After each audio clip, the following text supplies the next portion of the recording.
In this training, we will explain how to use and save quick filters within CurrentCare Population Explorer.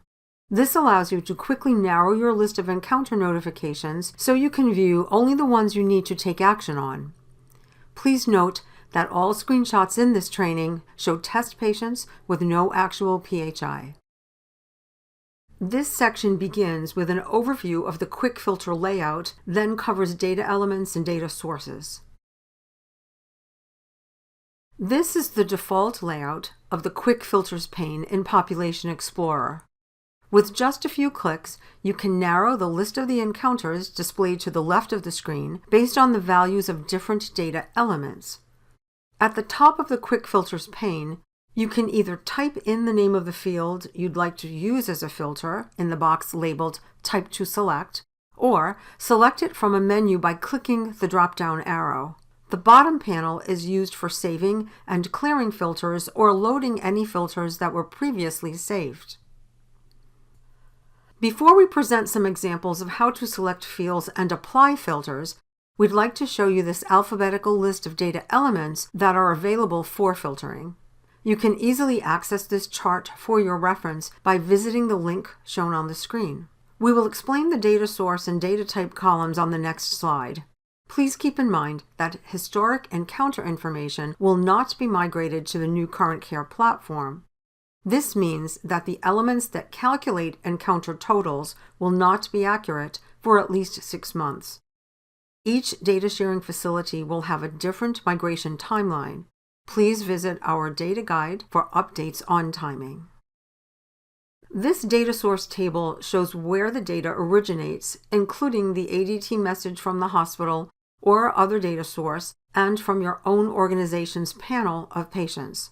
The data type table explains what criteria you will need to provide for your filter. For example, for a date element, you'll have options to select a date range, an exact date, yesterday, today, and more. The next few slides present examples of how to create a filter by selecting specific fields and adding values before applying the filter. There are 2 ways to select fields to use for your filter. You can either type in the name of the field in the box labeled Type to Select, or you can select the fields from a drop-down list. This is probably the easiest method, so we'll demo this one first. The graphic on the left side of the screen shows where to click the drop-down arrow, then scroll if necessary, to select the desired field name, in this case, encounter type, by clicking it. The right side of the screen shows the encounter type is now the selected field, and you can further specify the filter by selecting which type of encounter you'd like to see. In this case, you would select the drop-down arrow again, as shown in Step 2A, and for our example, select Inpatient, then click Apply. The current panel that you are viewing will now be filtered according to the criteria you applied. Here we see that the Inpatient filter is applied. To see more details about a specific encounter, select an encounter row on the left, and then view the patient status and other encounter details to the right. Instead of using the drop-down arrow to select a field, you can also type in the name of the field directly into the box labeled Type to Select, and then follow instructions in the previous slide about how to select the type of encounter and apply the filter. It's important to know that you can filter your list using multiple criteria and filters. For this example, we've added 2 more filters, a follow-up status of Not Started, and a group name from our organization's panel file. You can follow the same process to apply as many filters as you'd like. You may select the same element more than once to allow for multiple filtered selections. An example would be to select the encounter type element again and choose Observation as the value. This would display both Inpatient and Observation encounter types. To delete a filter item, you can simply click the minus sign next to that row, shown highlighted here on the right. You can also save filters for future use. Simply click Save Current Filter in the bottom right of the Quick Filter panel. Enter a name for your filter and click Save.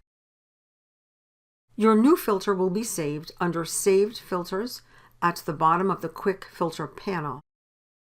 You can easily access your saved filters or global filters. To access a saved filter, click the drop-down arrow under Saved Filters, click a filter, and click Load. This will remove any filters that you had in place. It will filter the list of encounters to show only those that meet the selected filter's criteria. Global filters can be used by most organizations to assist with common healthcare use cases. They can be accessed under the Saved Filters drop-down and are listed with a globe icon next to them. The first one available is Mental Health Follow-up, which shows encounters that have a mental health primary diagnosis. CurrentCare will be adding more global filters and will provide more training materials in the near future. You can easily clear all current filters. The Clear Filters button removes the current filter. It does not change or delete any previously saved filters. If you need assistance or have questions about CurrentCare or this training, please contact our support team, who will be happy to assist you.